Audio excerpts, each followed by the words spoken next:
পিতামাতার হক 14টি, জীবিত অবস্থায় 60টি, মৃত্যুর পর 60টি। জীবিত অবস্থায় 60টি। নাম্বার 1 আজমত, অর্থাৎ পিতামাতার প্রতি শ্রদ্ধাশীল হওয়া। নাম্বার 2 মহাব্বত, সর্বদা মনে প্রাণে তাদেরকে মহাব্বত করা। নাম্বার 3 ইতআত, সর্বদা তাদেরকে মেনে চলা, সর্বদাই তাদেরকে মেনে চলা। কতটুকু মেনে চলবো? শরীয়ত সম্মতভাবে যতটুকু কোরআন এবং হাদিস থেকে প্রমাণ পাওয়া যায়, যাতে আল্লাহর অবাধ্য না হয়, শরীয়তের বিরুদ্ধে না হয়, সর্বদা তাদেরকে মেনে চলা।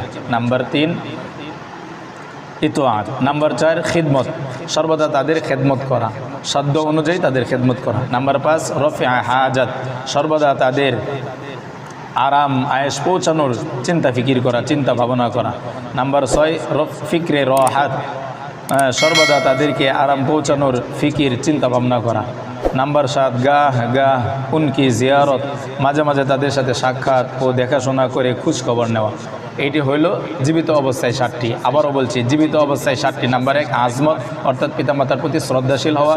নাম্বার 2 মহাব্বত, মনে প্রাণে তাদেরকে মহাব্বত করা। নাম্বার 3 ইতআত, সর্বদা তাদের খেদমত করা, সর্বদা তাদেরকে মেনে চলা। নাম্বার 4 খিদমত, সর্বদা তাদের খিদমত করা। নাম্বার 5 রফিআ হাজাত, তাদের প্রয়োজন পুরা করার জন্য চিন্তা ভাবনা করা। নাম্বার 6 ফিক্রে রাহাত, তাদেরকে আরাম আয়েশ পৌঁছানোর চিন্তা ফিকির করা। নাম্বার 7 গাহ উনকি জিয়ারত, মাঝে মাঝে তাদের সাথে সাক্ষাৎ ও দেখাশোনা করে খোঁজখবর নেওয়া। এই 60টি হইল জীবিত অবস্থায় 60টি। মৃত্যুর পর 60টি। নাম্বার 1 দুআয়ে মাগফিরত, মাতা পিতা কবরে চলে গেলে তাদের জন্য সর্বদাই তাদের জন্য আল্লাহর কাছে ক্ষমার জন্য তাদের জন্য দোয়া করা, যে আল্লাহ আমার আব্বাকে মাফ করো, আল্লাহ আমার আম্মাকে মাফ করো। অথবা কুরআনুল কারীমে যে দোয়া শিখিয়ে দিয়েছেন, আল্লাহ পাক রব্বির হামহুমা কামা রব্বায়ানি সগীরা, এই দোয়া করা। অর্থাৎ মৃত্যুর পর 60টি। নাম্বার 1 হলো দুআয়ে মাগফিরাত, তাদের মাগফিরাতের জন্য আল্লাহর কাছে সর্বদা দোয়া করা। নাম্বার 2 ইসলে তাওয়া বেতআত, সাধ্যমতো তাদেরকে সব পৌঁছানোর চিন্তা ফিকির করা, মানে কি কাজ করলে, কি আমল করলে, কি আমল করলে তাদের কাছে, তাদের কবরে, তাদের পরকালে আল্লাহ পাক সওয়াব দিবেন, এই চিন্তা ভাবনা করা সাধ্য অনুযায়ী।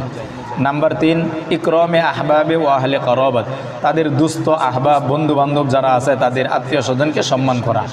নাম্বার 4 ইআনাতে আহবাবে ও আহলে করবাত, তাদের দুস্থ আহবাব বন্ধু বান্ধব আত্মীয় স্বজন, মা বাবার বন্ধু বান্ধব, মা বাবার প্রতিবেশী, মা বাবার বন্ধু বান্ধব, মা বাবার পরিবেশ, মা বাবার তাদের পরিবেশের পরিস্থিতির কারণে যাদের আত্মীয় স্বজনের হক আছে, এই আত্মীয় স্বজনের হক কী করা? তাদেরকে সাহায্য সহযোগিতা করা। অর্থাৎ 4 নম্বর ইআনাতে আহবাবে ও আহলে করবাত, তাদের আত্মীয় স্বজন বন্ধু বান্ধব দুস্থ আহবাব পাড়ার প্রতিবেশী এবং তাদের পরিবার পরিজনের যারা আত্মীয় স্বজন যারা আছেন তাদেরকে সাহায্য সহযোগিতা করা সাধ্য অনুযায়ী।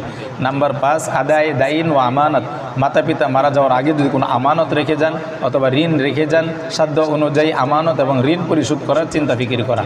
নাম্বার 6 তানফিজে জায়েজ ওসিয়ত, জায়েজ ওসিয়ত যদি দিয়ে থাকেন তাহলে শরীয়ত সম্মত জায়েজ ওসিয়ত থাকলে এগুলো পূরণ করা। নাম্বার 7 গাহ উনকি কবর কি জিয়ারত, মাঝে মাঝে তাদের কবর জিয়ারত করা। সম্মানিত উপস্থিতি, আবারও বলছি, মৃত্যুর পর 60টি।